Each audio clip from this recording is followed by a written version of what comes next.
All right, so welcome everyone to this webinar. It's around 2 o'clock Montreal time, and in this webinar, we're going to learn how you can make money from your knowledge or other people's knowledge. So I'm just going to share this YouTube live stream webinar with people in my Facebook group, and we'll get started in about 1 minute.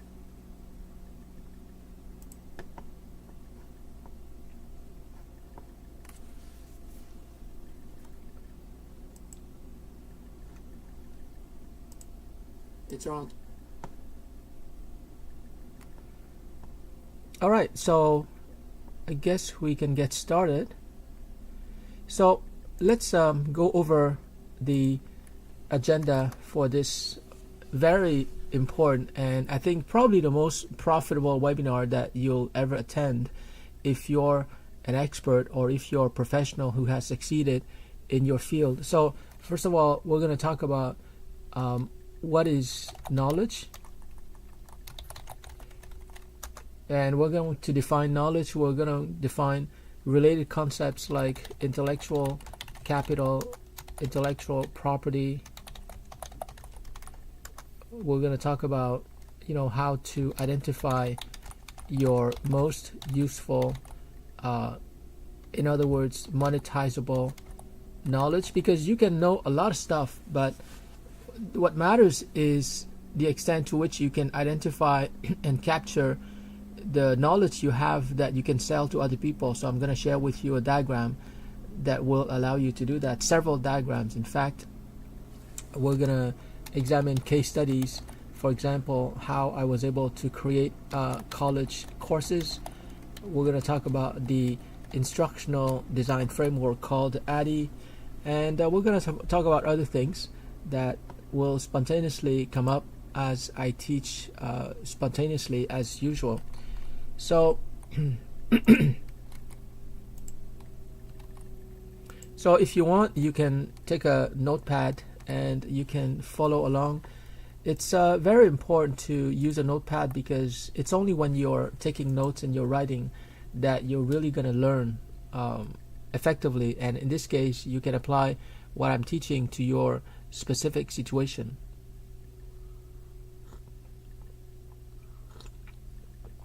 So to get started, before I even define what knowledge is, we need to talk about why we're doing this. Why am I creating this webinar series? This is just the first webinar of a series. Why do I want to teach people how to make money from their knowledge? Well, number one, AI is here, as you've heard, and it's very likely that by the summer of 2026 your professional knowledge will be worth zero or will not be worth a lot of money. And that's because AI is developing. AI large language models by OpenAI or other big tech companies, they will be able to do the professional job that you're currently doing. So whether you're an accountant, a manager, a writer, a lawyer, etc., there is a high likelihood that by the summer of 2026 or 2027, your knowledge is not going to be worth that much. So your best bet is to start to make money from your knowledge, and that's really what that's really the goal of this webinar. It's not really an academic webinar, it's really practical, and whatever I'm teaching you, I've done it myself, so you can trust that what you're learning is really applicable, it's really practical. You will be able to know precisely, step by step, how you can make money from your knowledge or other people's knowledge. And so you're going to be able to make money, and even if your job is not taken away by people who use AI or by AI itself in 26 or 27, it's still good to have like a second source of income. And so that's my explicit goal for this workshop. So let's get right into it. Here I'm just going to mention different information products that you can create from your knowledge. So we live in a world where the internet is or seems to be offering a lot of knowledge for free, a lot of information for free on the internet, but you have to be careful because knowledge is so critical to economic activity, to your profession, to your livelihood, to your income generation, that it's super important to clearly define what knowledge is. So I'm just going to make a copy, and now I'm just going to focus on knowledge. So there are different definitions of knowledge, but in the West we have this habit of equating knowledge with a diploma. For example, if somebody has an MBA degree, you would assume that that person has knowledge, right? Knowledge because he or she is a master of business administration. So diplomas typically represent knowledge and testifies to a person having a particular kind of knowledge. Same thing with an engineering degree. Okay, so knowledge tends to be more like not theoretical but more abstract. In the East, in China, for example, it's very different. Knowledge is not separated from the person, and this is reflected in the proverb, to know and not to do is not yet to know. So in China, it doesn't matter whether you have a diploma or not. You have to actually demonstrate that you have the knowledge.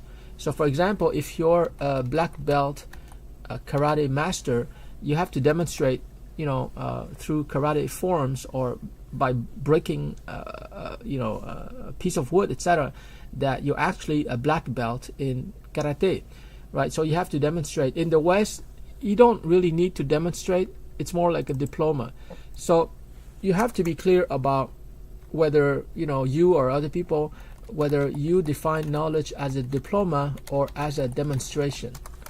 And obviously, knowledge as demonstration is superior because nobody can really argue against a demonstration, right? You demonstrate right before somebody else what you're able to do. So that's why, the best way to get a job is to do the job. The best way to get a job is to do the job. And the reason why this is so is that ultimately you can do the typical dance, you send a resume, you get invited to job interview, you answer the questions, and then they take a chance on you and they hire you. But that's a kind of long-winded way to get a job. In other words, if you want to get a job, just do the job. In other words, just demonstrate to the employer that you can actually do the job. And so just start doing the job. You read the job ad and just make up fictitious numbers, but just execute the job and show your timesheets, etc. You show the employer how you would behave if you already had the job. So that's what I mean. Just start doing a job. So we can talk more about this in a future live stream, but that's an example of demonstration as opposed to diplomas, right? Diplomas, typically in the past, you have a diploma and people assume that certain knowledge. For example, you have an MBA degree, but more and more companies today, especially technological companies, they don't really require a diploma anymore. They're just going to test you, and if you demonstrate that you have the knowledge, then that's good enough for them. So that's the first thing to understand about knowledge. It depends on where you are and how you define knowledge, but obviously the best way to define knowledge is through a demonstration of your supposed knowledge. Another way to define and understand knowledge comes from Peter Senge. I read his book, The Fifth Discipline, a long time ago, and Peter defines knowledge as the capacity for effective action. So this is a very simple but very powerful definition of knowledge. So for example, if I say that I have omelette making knowledge, I can actually demonstrate that because I can go into my kitchen and I can make an omelette for myself, right? And so I can claim that I have this knowledge, I have this capacity for effective action. Effective means that I can actually produce results. So as long as you can produce a certain result consistently and reliably, it means that you have, the capacity for effective action. So that's a very simple definition of knowledge, the capacity for effective action. So if we compare that with the information that you find on Wikipedia, then Wikipedia will offer you information but not knowledge. It's very unlikely that Wikipedia is gonna first of all, Wikipedia cannot take action, right? So this capacity for effective action, this capacity can only be in your head, in the head of a human being, because only a human being can take action. Wikipedia is a website, it cannot take action. Okay. Now, people talk a lot about Optimus and Figure robots, and we can say that if those robots can actually fold clothes from your washing machine, we can say that they have knowledge about how to fold clothes, right? Because according to Peter Senge, knowledge is the capacity for effective action. So if an Optimus robot from Tesla is able to fold clothes, then according to this definition, the Optimus robot has knowledge because it can actually take effective action. Okay, same thing with a self-driving Tesla car. The self-driving Tesla car has knowledge about driving a car because it can actually drive a car without your involvement. Okay, so knowledge in that case is embodied within the robot. So there are many ways to define knowledge, but the important thing here is to distinguish knowledge from information. A lot of people in the West, they confuse information with knowledge. They would say something like, books contain knowledge. Well, it's more like books contain information, because the book itself cannot take effective action, right? The book is dead, it's wood, right? So the books cannot contain knowledge, it contains information. Now, however, if you learn from a book, you learn the procedure or the process for selling, for example, then the information inside of the book becomes knowledge in your head because you know how to sell. So this is so important. I'm gonna have to write it out here to make sure that we understand what we're talking about. So for example, if you're buying a book on sales, let's say by Jeffrey Gitomer, a very good sales author. So the book information, and you're reading it and you're studying what Gitomer is teaching, it gets into your head, and you learn, let's say, the 5 steps for selling, rapport, needs assessment, how to present to customers, how to handle objections, and how to close the transaction. You memorize that in your head, and then you start to practice, and one day you practice and you successfully close a deal, then you repeat the same process, and after a number of times, you will finally have knowledge. In other words, you will have the capacity for selling, or the capacity for effective action leading to a positive result. So you can see that it is possible from the information inside of a book. If it's a good book, if it's a practical book, it's possible to turn that information in the book into knowledge in your head. Okay, this is what learning is all about. So it's about information in a book or on a website, etc. You turn that information into knowledge in your head. Okay, so this is I think it's enough that we define knowledge, and we explore what knowledge is compared to information. So the take-home message is that don't stop at information. You have to turn the information into actual knowledge.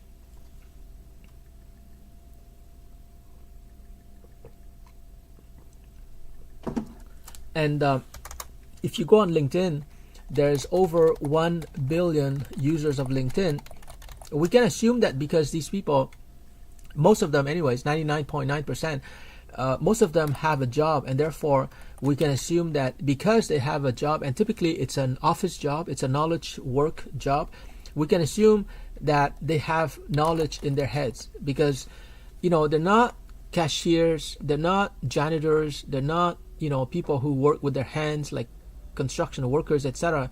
They are working mostly with their knowledge, and this is why Peter Drucker came up with the term knowledge workers. So if they have a job, they're on LinkedIn and they have a job, typically you can assume that they have knowledge. In other words, they have the capacity for effective action, typically leading to some kind of document that they would hand over to their coworkers or to their boss. So this document can be a spreadsheet, can be a PowerPoint presentation, it can be a report, but it's some kind of document, and that's what they're able to produce from their effective action.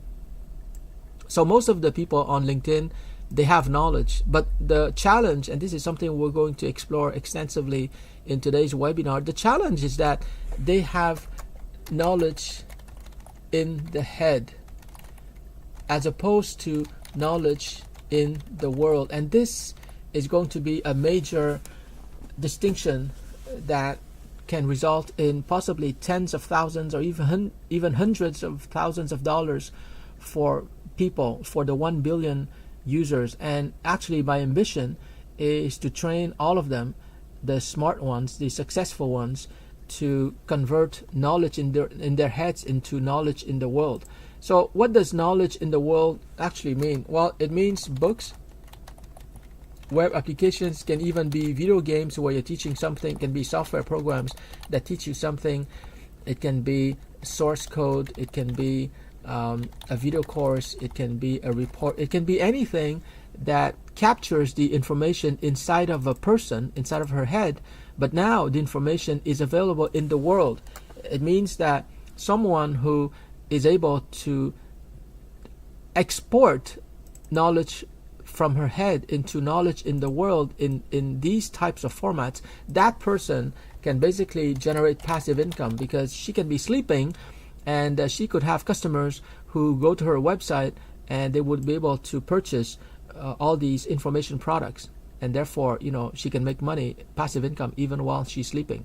So this is very important to understand, and my claim, which is very sensible, my claim is that there's over 1 billion users of LinkedIn who could earn additional passive income, but they have to convert the knowledge in the head into knowledge in the world. Of course, there's a little problem, which I'm going to mention now. The little problem is that to convert knowledge in your head into knowledge in the world, in other words, in order to make money, you have to go through a tiny but invisible barrier. And this barrier is tiny, it's only like 6.5 millimeters, but unless you make your knowledge cross that barrier, you're not going to be able to make this kind of money. So what kind of money are we talking about? First of all, there's a quote by Robert G. Allen. He wrote a few books on, I think one was How to Generate Multiple Sources of Income. He's a great entrepreneur and teacher and author. Anyways, he said something very powerful that I'm going to share with you. He said, because he's in real estate, I made millions of dollars selling real estate, but I've made hundreds of millions of dollars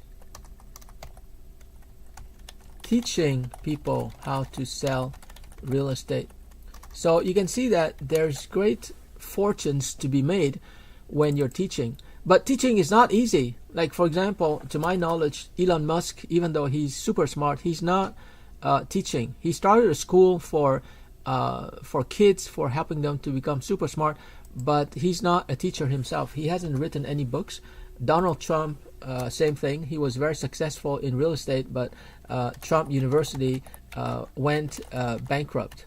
So the ability to succeed in a field doesn't necessarily mean that you're able to teach. And so that's why I'm creating this webinar series. I want to teach you how to teach, because as you can see here, Robert Allen says that he made 100x the amount of money that he made in real estate, because teaching is more profitable. And it makes sense when you think about it, because when you're a professional, like on LinkedIn, professionals do something, and because your time is limited every day, you can only work like 8 hours every day, and you're not even productive for the whole 8 hours. Studies have shown that you're productive about only 3 hours out of 8, right? And typically people work only 5 days out of 7. So, but you're doing something, you're being productive. But teachers, on the other hand, they're not doing anything, they're just talking, or they're teaching. Teaching is simply talking intelligently, right? So, and they're teaching, and they can teach in a classroom, they can teach on Zoom, but best of all, they can teach through a video course. And if you create a video course like I did, and you sell it on Teachable, well, and let's say you sell it for $100, which is the optimal price, it's the best price to sell a video course, because if you sell less than $100, people don't take you seriously. If you sell at $200, it might be too much for people. So studies by Teachable.com have shown that $100 is the best price. So when you sell a video course at $100, you can have like 10 customers, you can have 1,000 customers, you can have like 50,000 customers. It doesn't cost you anything more, because your video course has been created already. So you just multiply $100 by, let's be realistic, you multiply $100 by, let's say 500, and for that particular month you will have revenues of how much is that? So that's 50,000. So, and that's just 1 month. So you can see, and that's passive income, by the way. So you can see that professionals do, while teachers, they just create a video course and they can make so much money in passive income. And that's just one format. They can transform the video course into an ebook or a textbook, which is more detailed than an ebook. They can create a report, they can create an email-based course, they can create a software program that will teach people. And nowadays with Base 44, it's so easy to create web applications. So you can see clearly that teaching is much more profitable than doing, and that's what most professionals are doing. They're making a mistake. So anyways, what is this mysterious barrier that is stopping people from turning knowledge in their heads into knowledge in the world? What is this? What is this invisible barrier that nobody sees, and yet this barrier prevents them from doing what Robert Allen is doing, from making 100 times more money?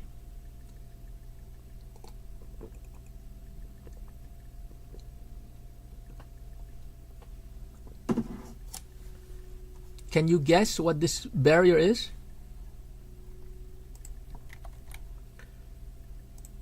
Well, it turns out that this barrier is simply the thickness of your skull. So let me just draw it here, and once you see this diagram, it's going to be very hard to forget. So this is your head, right? And let's say that this is the thickness of your skull. And so the thickness of your skull is 6.5 millimeters. That's your skull. So 6.5 millimeters for men, and for some reason the thickness of the skull of women is greater. It's about 7.1 millimeters. So it's 6 millimeters thicker. So the knowledge is currently inside of your head. It's trapped in your head. So for you to make money, in other words, for the employer to benefit from your knowledge, you have to show up at the office. You have to go somewhere and be there, right? Or during the pandemic, you're sitting at home and you're working through Zoom, but you're still required to show up at a certain time, right? So the knowledge is in your head. You have to show up at the office, or you have to show up in a Zoom session. And so that's great. It's better to have a job than not to have a job.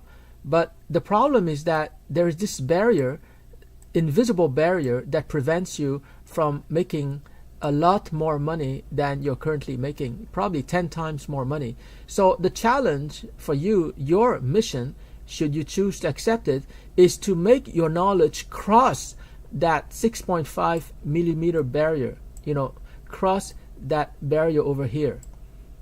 But most people don't even try to do this because this barrier is invisible. They think that the knowledge is supposed to be in their head, and it's not supposed to be in the world through through ebooks, through books, through reports, through websites. People think that knowledge should only be in their head, and because they are unconsciously trapping the knowledge in their heads, they are restricting the income that they could be making. And so that's the challenge that you have to accept. You have to overcome and go beyond this little barrier, the very tiny barrier. You have to make your knowledge cross that barrier so that you can create ebooks, you can create reports, you can create, I have a list of over 100 different information product formats. You can have and you can capture your knowledge into all of these formats, and these information products will be able to generate income for you even while you're sleeping. Okay, that's the main difference. As long as the knowledge remains inside of your head, you're going to be forced to show up at the office. But once you convert that information, that knowledge, into ebooks and video courses, then you can make money without having to be present. So that's really the ambitious goal that we have for this webinar series. Okay, so now that you're properly excited and motivated by the prospect of making a lot of money from your knowledge, now we can get into the technical details, and I'll share with you my journey of the last 20 years because it took me that long to study all of this. And so we have to go back to the original agenda.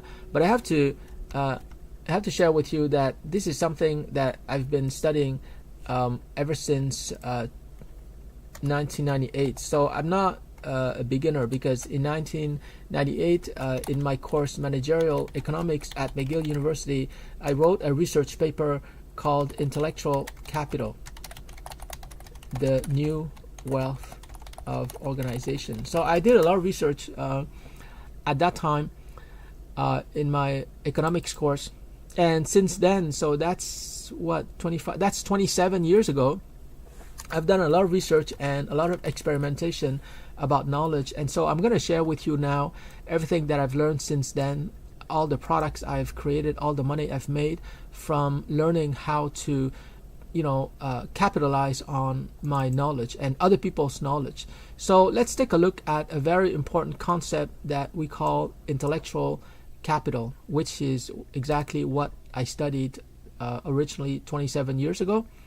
So let me just make a copy of that. So what is intellectual capital, and how is it related to knowledge and intellectual property? So we're going to compare and contrast these three very important concepts. They are different, but it's important to understand their differences and how they relate to each other. So I'm going to use a diagram as usual. So imagine that this is knowledge. Okay, so this is knowledge, and within your knowledge, so this is all the knowledge that you have in your head.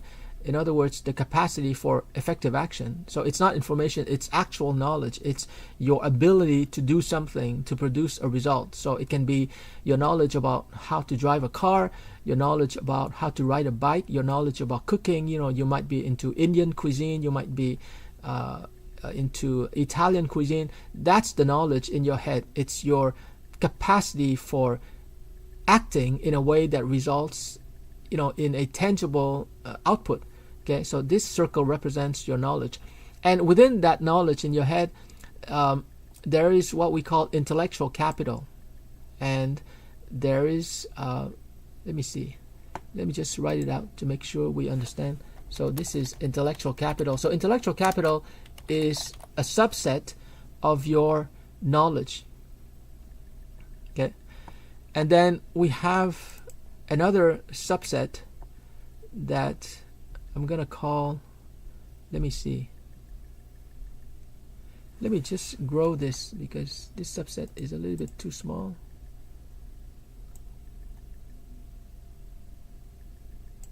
Okay, so this is intellectual capital, which is a subset of knowledge. Hold on.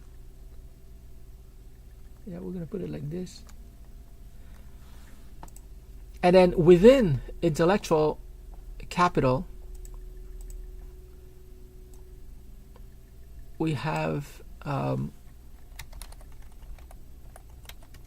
intellectual property, typically known as IP. So you see a kind of hierarchy. It's not really a hierarchy, but you see in this diagram of how these three very important concepts relate to each other. And I'm going to add another concept here that's not really related, but you know, it's the ultimate goal, and it's information product. Okay, so we have knowledge, and then we have intellectual capital, and then we have intellectual property. So what in detail, like what how do we define intellectual property as opposed to intellectual capital? Well, first of all, let me just remind you, it's very important to be clear about definitions, because whenever people talk about knowledge, you know, especially when it comes to AI, when it comes to the business, when it comes to research and development, etc., they never really define knowledge. Like, I find really strange. And it's not just knowledge, they don't even define intelligence. When they talk about artificial intelligence, it's like people have this delusion that when they talk about knowledge, everyone has the same definition in their heads, but that's so not the case, right? When people today talk about AI, everyone thinks that, oh, of course, we know what intelligence is. And yet, you know, Shane Lake, who is one of the co-founders of DeepMind, he actually did his PhD, which focused on 200 different definitions of intelligence. So this is one bias or one cognitive deficiency that people have. Even very smart people, you know, when they discuss an important topic like AI or knowledge, they don't define the terms. And this is something that we learned from Aristotle, you know, who, no, sorry, it's Socrates or Aristotle. Anyways, those Greek philosophers, they always define the terms, right? So it's very important. If you want to understand something, if you want to deepen your knowledge of any topic, you need to define the terms so that everyone understands exactly the same thing. So as a teacher, I always clearly define every important term that I use in the classroom. So anyways, we have knowledge, and we have to define knowledge specifically. And you can have different definitions depending on the purpose and the workshop and the situation at hand, right? So in this case, we're going to define knowledge very practically as the capacity for effective action. And I'm going to be even more specific by saying that by effective action, what I mean is that, you know, it's leading to consistent, or better yet, consistently leading to predictable results. So for example, to reuse the example of our knowledge, our omelette making knowledge, if you have omelette knowledge, it means that every morning you can take effective action. What does it mean? It means that you can consistently predict that you're going to have a nice omelette in front of you for breakfast. So that's what we mean by predictable. If you have car driving knowledge, it means that you can get behind the wheel of a car, and you can consistently drive the car from point A to point B. It's a predictable result. Okay, so that's what we mean by knowledge. I know this might sound obvious, But trust me, people confuse knowledge with information. Information is just what you have in your head. It's what you have on Wikipedia. It's not knowledge. It's very unlikely that Wikipedia doesn't have knowledge. It's just it's a website, right? It has only information. So anyways, we have knowledge, which is the big circle, and then we have intellectual capital, which is the second circle, and finally we have intellectual property. So actually I want to put intellectual property at the bottom, so just to make sure, sorry, because I don't want to confuse you. I want to put intellectual capital as the second layer, and intellectual property is the third layer, or it's the smaller subset.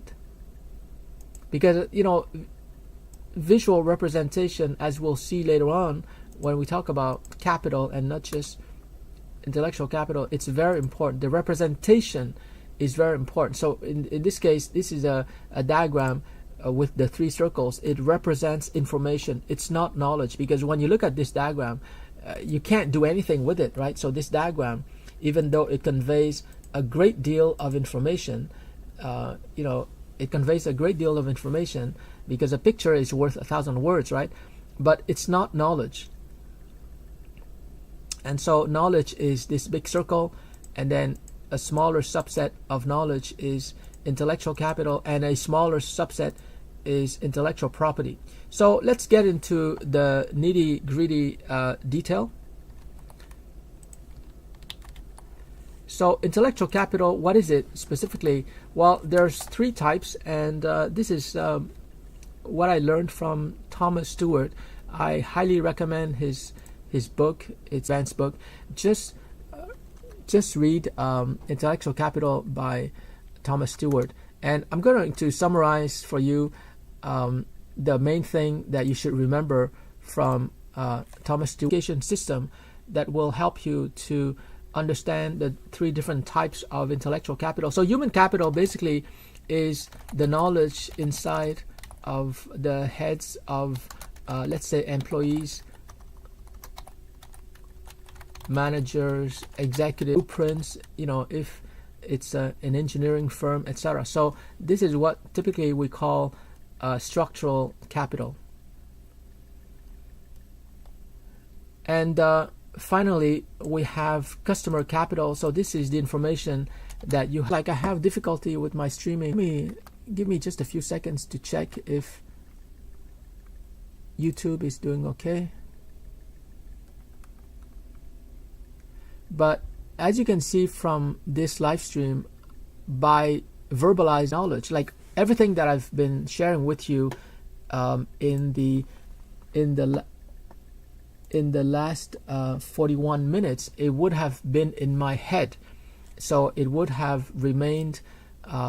We'll talk more about it later, but it would have remained details about intellectual capital. So now let me talk about intellectual property, which is a subset of intellectual capital, because intellectual capital refers to all of this knowledge, inside the heads of employees, managers, and inside the computer files, and it refers to trademarks. So these are legally protected, right? Like if I write a book or if I develop a software program, automatically I have the copyright. In other words, nobody can sell my ebook or my books or my video courses because I automatically have the copyright. Same thing with patent. If I invent a certain process or a certain widget and I file for a patent, then I'm the only one who can exploit that patent. I'm the only one who can make copies or manufacture that widget or that car or that device because it's protected. So the difference between copyright and patents is that patents refer to invention, whereas like physical invention, whereas copyright refers to an artistic representation of an idea. So a copyright, unlike, I think the popular belief is that an idea can be protected by copyright, but it can't. It's not the idea that is protected by copyright. It is the artistic and or original form of the idea. Okay, so that is what is protected, the artistic or original expression of the idea. It's not the idea itself. So I'm not a lawyer, so I'm not going to go into the details, but you can read more online about what constitutes a copyright, what is copyrightable and what is not. But it's definitely different from a patent, which is more about actual inventions. A copyright is just a representation. It can be an image, can be an ebook, can be a novel. So that's the difference. A trademark is simply a logo or a name that a company is using. So it's more like a visual or a linguistic creation. So I'm not going to go too much into the details because I'm not a lawyer. But the important thing to understand about intellectual property is the word property. It's legally protected in the same way that if you own a house, well, that's real estate property. You own the house, and therefore you can actually prove that you own the house because you bought it.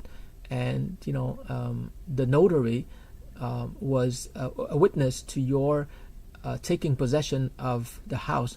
In contrast, when we talk about intellectual capital, like I said before, intellectual capital is more like it's not legally protectable. So it's more like a corporate asset. It's something that exists within a company.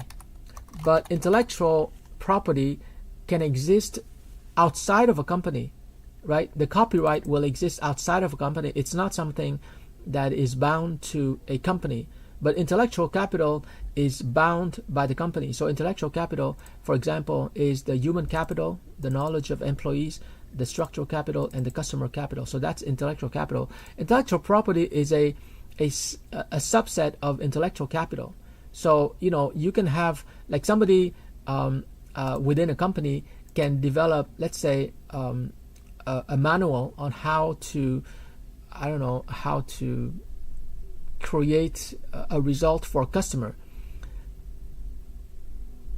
But when that procedure or that process for serving customers becomes a book, then that's when it becomes intellectual property. So let me just write it down to make sure that we understand the conversion from intellectual capital, IC, to intellectual property. So an example is, let's say a manager creates an ebook titled How to Achieve or How to Delight Customers, and this manager works for a telecom company, and let's say he works in Canada. So it's specific to the company, and it's even specific to a particular type of customers. So the telecom company can, or their managers can develop an ebook, How to Delight Customers, in the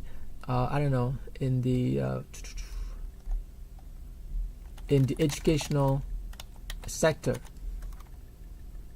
So it's very specific because they have different segments, and here the ebook focuses on the educational sector, so universities, colleges, etc. So how to delight customers in the educational sector. But let's say the company or the manager decides to make the ebook more general. So the manager or the author writes an ebook titled How to Wow Customers. So it's not about the telecom industry, it's more general. It's not about the educational sector, it's just how to wow customers. Now that ebook is actually IP, because the author or the authors of that ebook, they can actually sell it in the open marketplace, and their copyright would be protected, and that's why it's IP.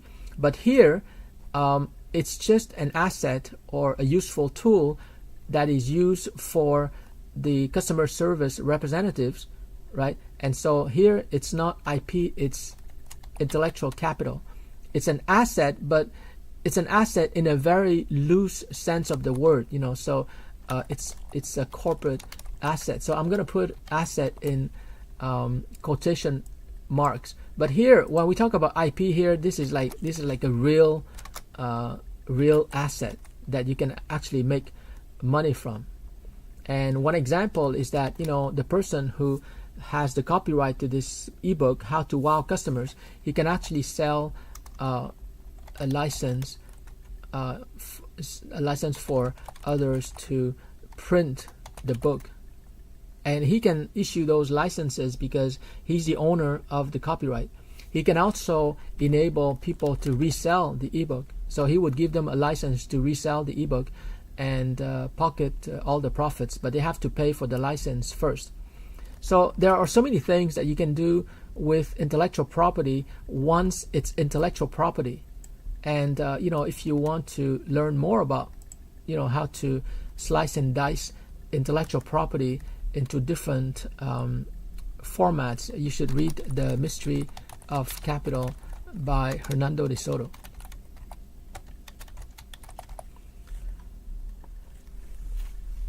But it's really unfortunate that the word capital is so misused and it's defined in so many different ways.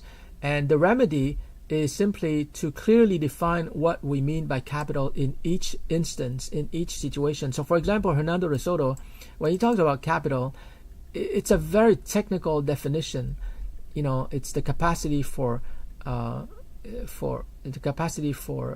production.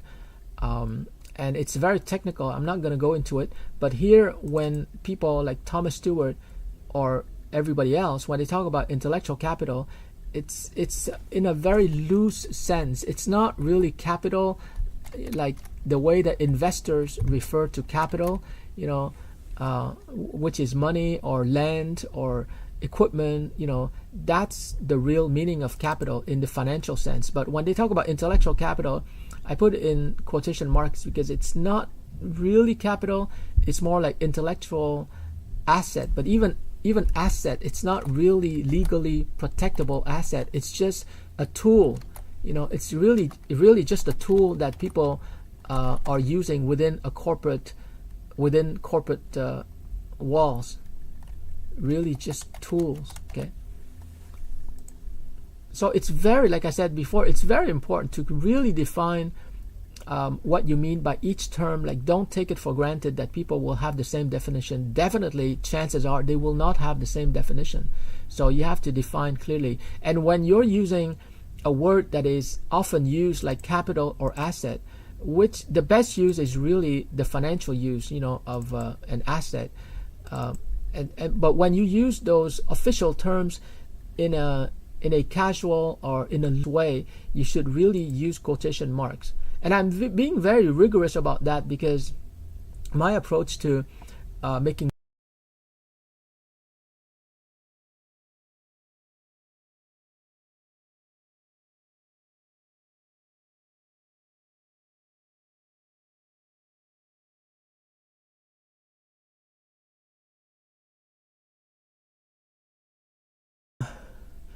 when you're creating information products, which is our goal here, you want to create information products because information products means that you can generate like additional income. You don't have to quit your daytime to define what you mean. And that's exactly what I've been doing here. I've never seen this kind of precision or definition anywhere online. And so I think that the webinar that you're watching right now is very useful. It's going to be critical. And this is where I think it's going to require that you hire a consultant or someone who's going to help you, someone like me. But I also plan to create a procedure and a template that will allow you to brainstorm with your friends and your coworkers in order to identify your most useful or monetizable knowledge. And once again, in order to do that, I'm going to use a diagram to illustrate how you can identify your most useful knowledge. So how do you do that? Oops. And this is really important because it's not how much knowledge you have, it's how useful your knowledge is, right? So to give you an example, somebody can have a lot of knowledge but not make as much money as someone who has less knowledge, but he has more useful knowledge. His knowledge is more focused, is more specific. But before we compare these two, let's just talk about in general how you identify your most useful knowledge. So let's say that this circle represents your knowledge about a particular topic, and a second circle here represents what people, we're going to define people later on, but it represents what people need to know. Okay, so here, or need to do, what people need to know or do. And the first circle here represents what you know, or it represents your knowledge about, I don't know, let's say your knowledge about accounting. So let's say you're a CPA or a certified public accountant. So your knowledge about accounting, you know a lot of stuff about accounting, right? But what people need to know or do, let's say we have to define it. Let's say how to set up financial statements. This is something that all entrepreneurs and business owners, they need to do. They go into Quicken, or forgot the other one, Quicken, and forgot the other software company, forgot. Anyways, they need to go into Quicken and they need to set up financial statements like income statements or a balance sheet. And so they need to know what a financial statement is and how to set it up. And so the accountant can, from his knowledge, he can share his knowledge on, how to, his knowledge about what a balance sheet is, and his knowledge about what an income statement is, and also the cash flow statement.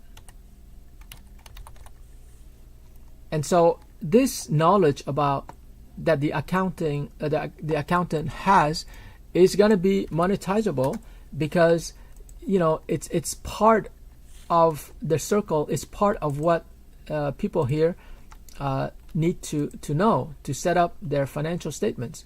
So this accountant can actually write a short ebook, and he can sell this ebook, let's say for $20, and the title of this ebook could be something like how to set up your financial statements. It can even be more specific, financial statements for your services company. So this is not for a retail store, it's not for an e-commerce store, it's specifically for somebody who's setting up a services company like a legal firm, a professional services agency, a consulting firm, etc. So this ebook can sell for, let's say, $30.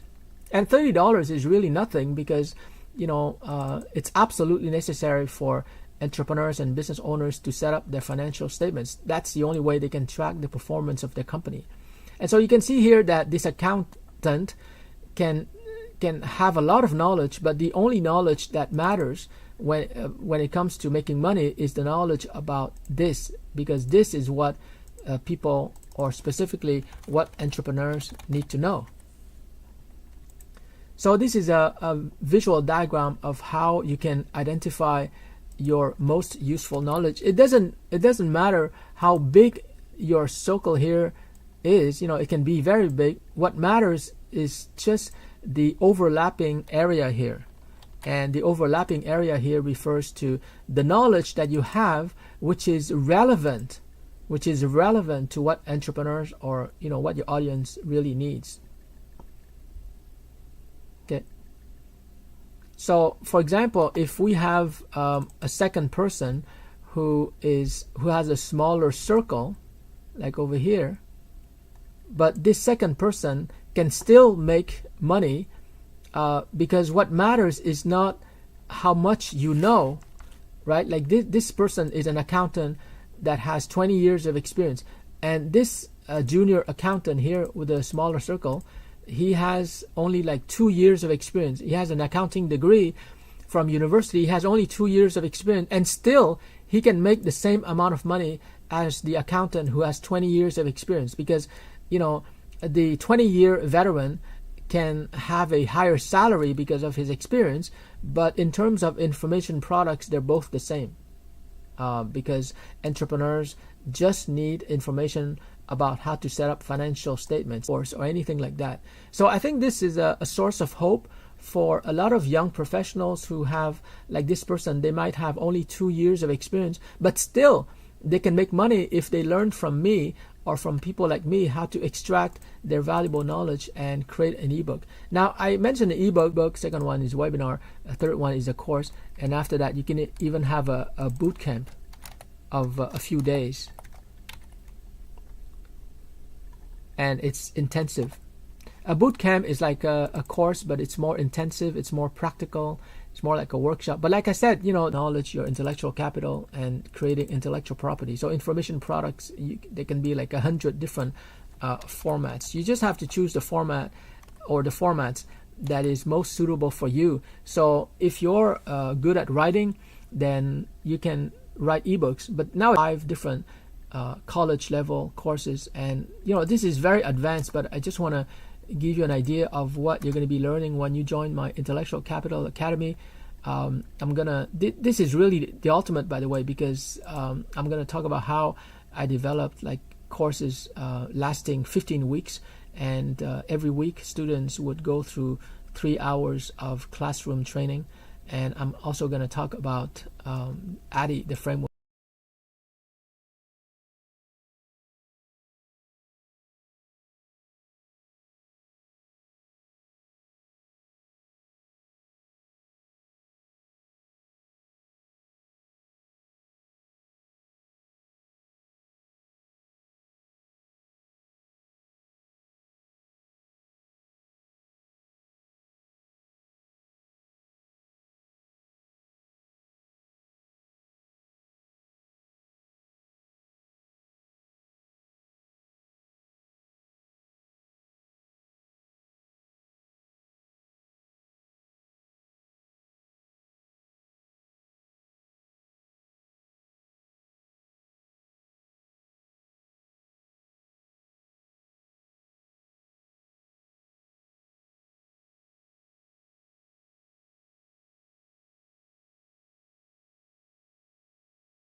We talked about knowledge, which is the capacity for effective action.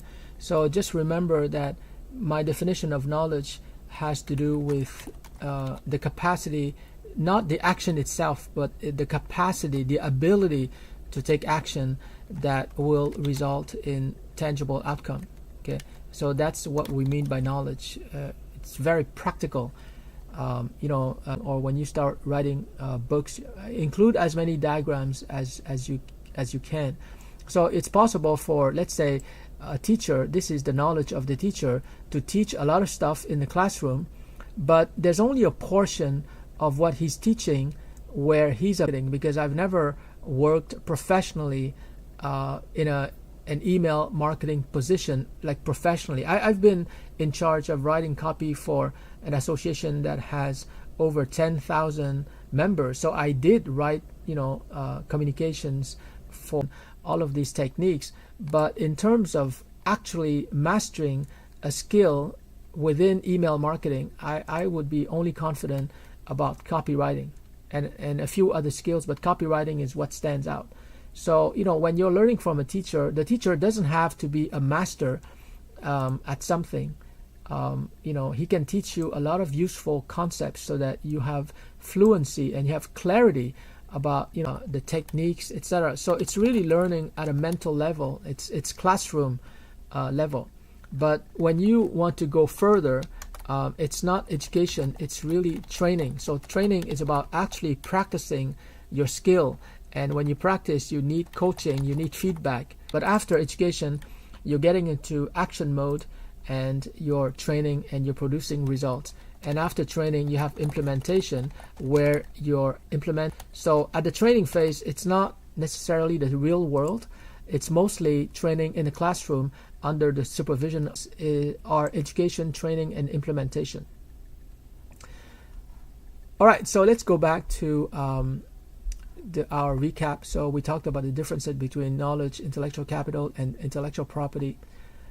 So I'm not going to go back because this is useful because, someone who's only 20 years old, or even a teenager for that matter, who's 18, can actually interview an expert or read that person's ebooks and YouTube videos and can actually create an information product. And that young person, he was so impressed by the quality of the student's notebook, like he was able to organize what Jay was teaching, that, he proposed to buy the IP or the intellectual property or the copyright of the student.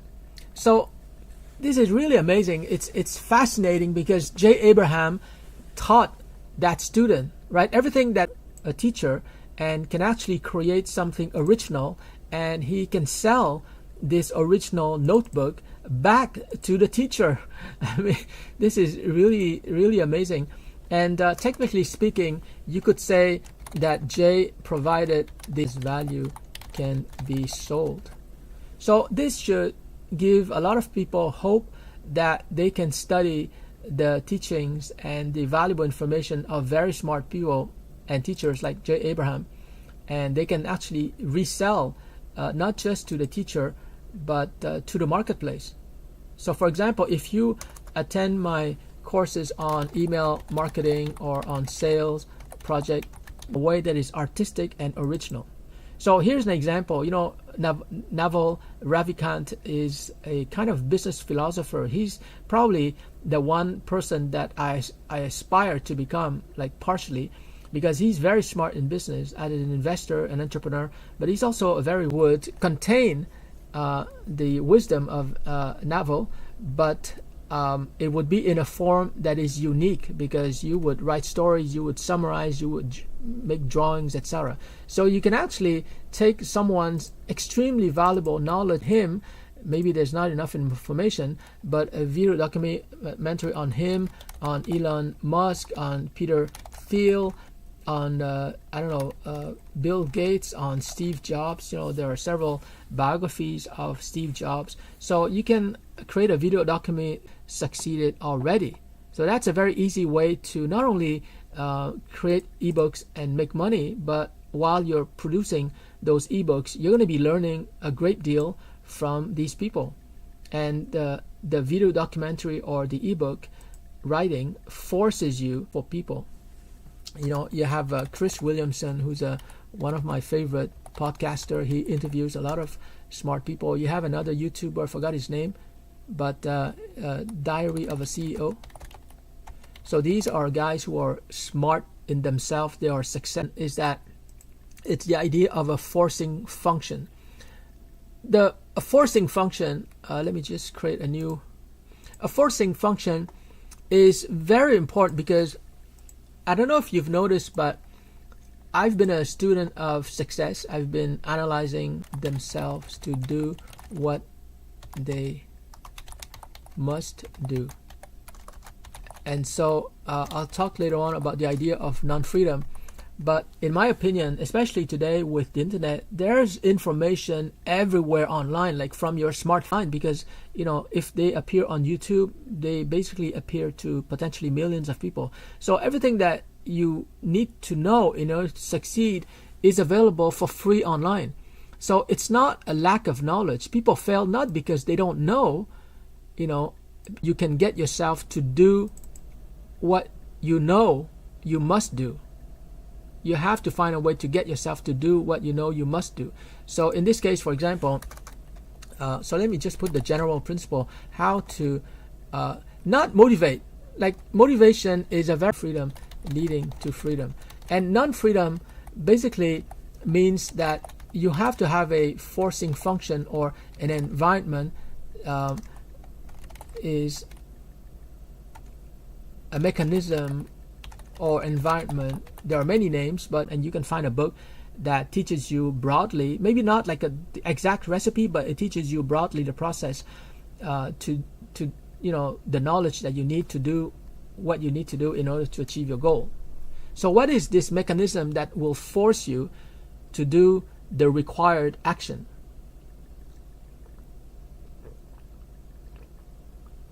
Specifically, in our case, in this webinar, teaching, but you can always start, and I guarantee you that it's very much like learning how to ride a bike. Once you give a live stream like the one that I'm giving right now, you will enjoy it, and the next live stream is going to be easier.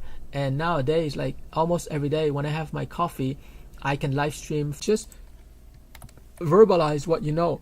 Well, one way, and we call this a forcing function. A forcing function is simply a method that forces you to do something. One forcing function is live streaming. So when I live stream, I used to live stream within a Facebook group, but nowadays I do it on YouTube because YouTube converts my live stream into a video that is available. I'm aware that someone eventually, or many people, will watch the replay.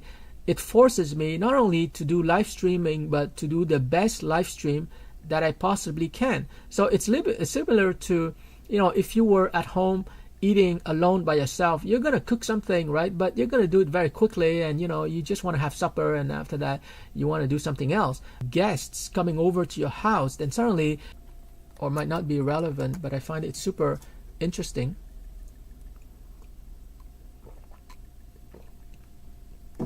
Actually, it's relevant because it's going to set expectations correctly. So psychologists have found that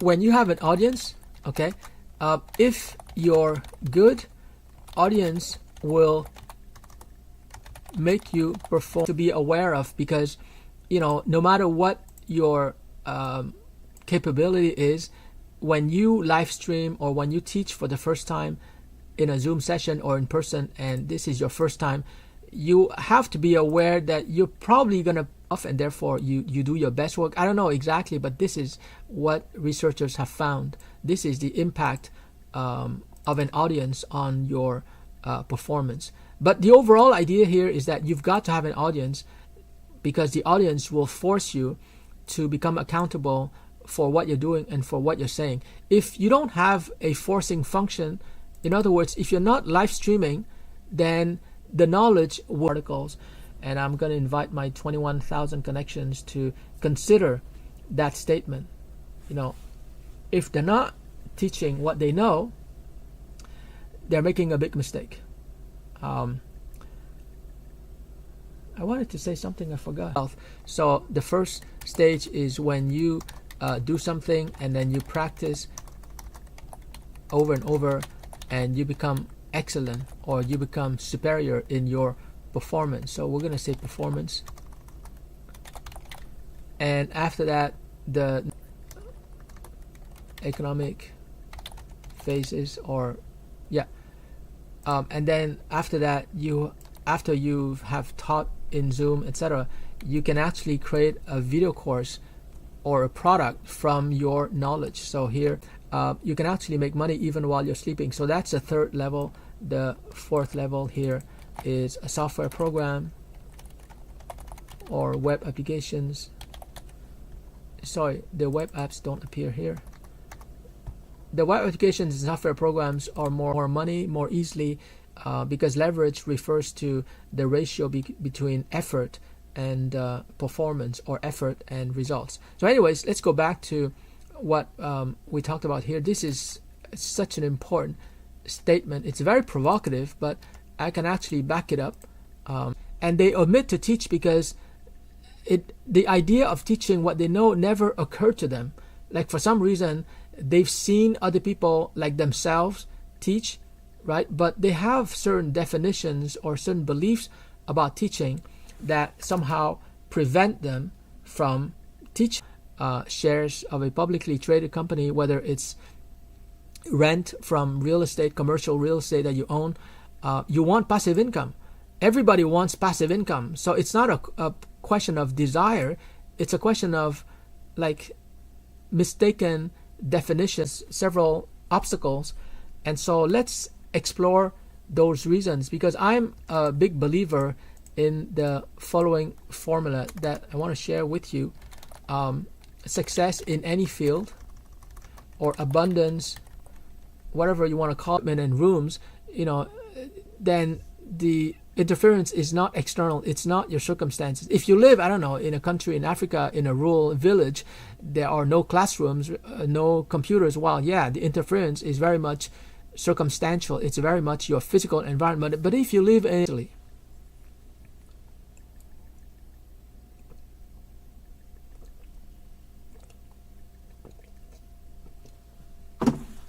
and in a broad sense, because it just occurred to me, I want to encourage you to read the book by Harv Eker. This is truly one of the top 10 books that I've read over and over again. This is one of the rare books that I keep reading over and over again, because Harv teaches such powerful principles. And it's the book Secrets of the Millionaire Mind. And in that book, he talks about all the beliefs that people have about money, about work, especially about self-promotion, and because of their negative and self-limiting beliefs, they're not making as much money as they could. Okay, so that book, if you want to double or 10x your income, your net worth, you have to read that book, because you're going to realize, like I did in 2008, that what stops you from making a lot of money, whether it's from Bitcoin, from options trading, from real estate, from, it's really internal. This is a little bit spiritual, but I want to share with you that your life right now is a dream that you're having. And in this dream that you're having, it's not happening to you. You are controlling, to a certain extent, you're controlling what's happening in this life that is really your dream. It's not a physical thing. Even scientists have discovered that life is not physical. We're made up of vibrations, and I don't want to go too much into that kind of woo-woo stuff, but I really believe in it, and it has made a big difference in my life. That's why I'm sharing with you. Your life is a lucid dream, and once you understand that you can change your life in every moment, you can shift in any direction. Later on, I'm going to talk about the universe shifting technology. Then you will feel extremely powerful. But the main thing to understand is that whatever success you aim to achieve, whatever amount of money you aim to achieve, it's not your potential that is the problem. It's the interference that is stopping you.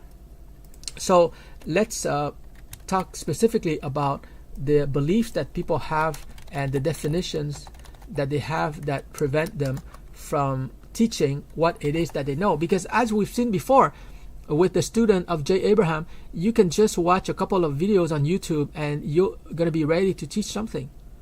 And so, before we get into definition, I just want to point out to you a best practice that I did once to practice my teaching ability, especially teaching spontaneously like I do right now. I decided that, I'm going to use my smartphone to create spontaneous 5-minute videos on my phone, and it became so addictive, and I got so much pleasure out of it that I was able to create 200 videos I put on my YouTube channel, and it quickly got like 300 subscribers. And so the reason why I created 5-minute videos is that I did a few experiments, and I found out that 5 minutes is the perfect amount of time for me to explain an idea and provide examples and provide a conclusion, etc. So it's a complete 5 minute. 3 minutes is not enough. 10 minutes is too much. I get tired. But 5 minutes seem to be the perfect duration. Enough time for me to explain an idea, provide example, talk about why the audience should adopt this idea, etc. So this is how I practice my spontaneous teaching.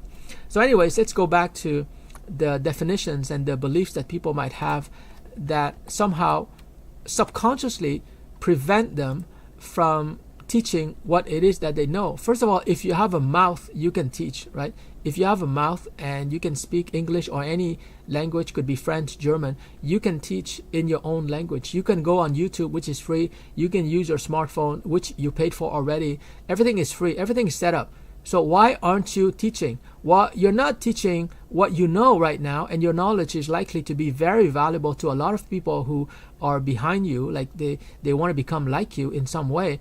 You're not teaching because you have the following mistaken beliefs. For example, I'm not a good teacher. Well, newsflash, nobody is a good teacher. When you start out with something and you do it for the first time, it's going to be crappy. So this is not a very valid belief. But anyways, let's just try to examine all the beliefs, and we're going to examine each belief separately. So I'm not a good teacher, or I've never taught before, or the following is very common. I don't have anything original or valuable to teach. And the next one is related. Information is free online. Oh my God, this is such a false belief. Information is free online, so why would I charge people? Like nobody would pay to hear me teach. Okay, so nobody would pay money to learn from me. It takes too much time to develop a webinar. Like even a webinar of 60 minutes, people would somehow prejudge or have the prejudice that it takes too much time. And then of course there's always lazy people. It takes too, but they just don't know. And typically it's the opposite. People typically will enjoy doing something when they predict that they're not going to feel good doing it. So people are very bad at effective forecasting. Like one typical example is that I can probably go on, but you get the idea. People have those lame excuses. I'm sorry for my French, but those lame excuses, those self-limiting beliefs, and it typically is the same set of beliefs that they have regarding anything new that people propose to them. They will react. They don't respond. They react by having these subconscious beliefs. So these are not beliefs that they are consciously thinking about, because when you consciously think about your interference, your internal interference here, you can actually tackle every one of them and prove that this is not true. And so like in a future live stream, I'm gonna go through each of these beliefs to prove that they are not true. And once you overcome these self-limiting beliefs, then you're going to start teaching, and you're not going to shut up. Like in my case, every day it's like I'm teaching something in a live stream. It's not perfect, it's not planned, but in many ways it's even better when I teach spontaneously, because you can feel the passion in my voice. I do it out of passion. I'm not doing it because I'm getting paid $80 an hour. I'm doing it because I love to teach, and it becomes so enjoyable that it's almost like smoking a cigarette every day. I just have to do it while I drink my coffee. So you're going to enjoy it, and I'm going to be able to, like I said here, package my spontaneous teachings into digital products I'm going to sell and make money, passive income. So that's why it's important to overcome these unconscious negative beliefs. So let's take just one, for example. I've never taught before. Well, duh, of course you've never taught before, but it doesn't mean that you cannot start, or I'm not a good teacher. Well, duh, of course, nobody is a good teacher when they start for the first time. I remember the first time I was teaching in 2005, that's 20 years ago, to a small group of friends. These are people that I knew.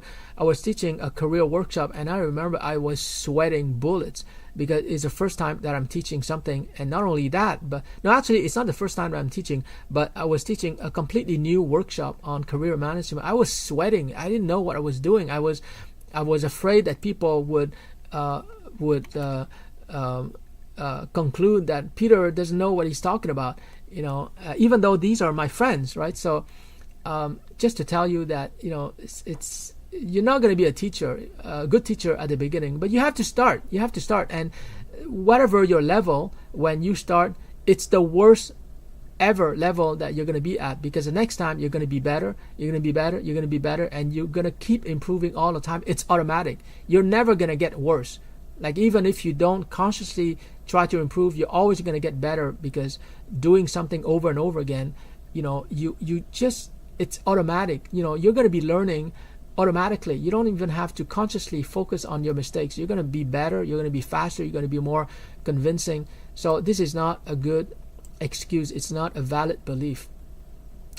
So the other ones are a little bit more sophisticated, so we're going to tackle them later on. Maybe another one I'm just going to add here is that I tried to teach before, it didn't go well. So this is related to the first one here. I'm not a good teacher. So here the person actually tried once, but it didn't go well. Well, of course it doesn't go well. The first time you tried to walk, you fell flat on your face. First time you tried to ride a bike, you fell down, obviously, right?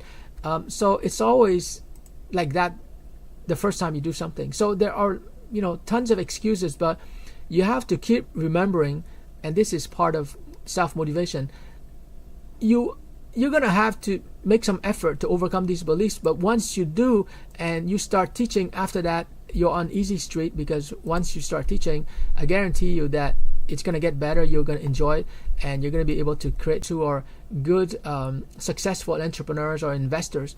But they're not teaching anything, and to me it's such a huge prejudice or bias or blind spot. They're losing so much money. Okay, so anyways, just people who, let's say, have years of experience, who have professional knowledge, people typically who are 35 years and older, the easier way to make money is just to create information products from their knowledge, and that's the working name. But and charge people a very small amount of money to join this membership. So Intellectual Capital Academy, something very simple, very small, like $10 a month, and hopefully my 21,000 LinkedIn connections will join.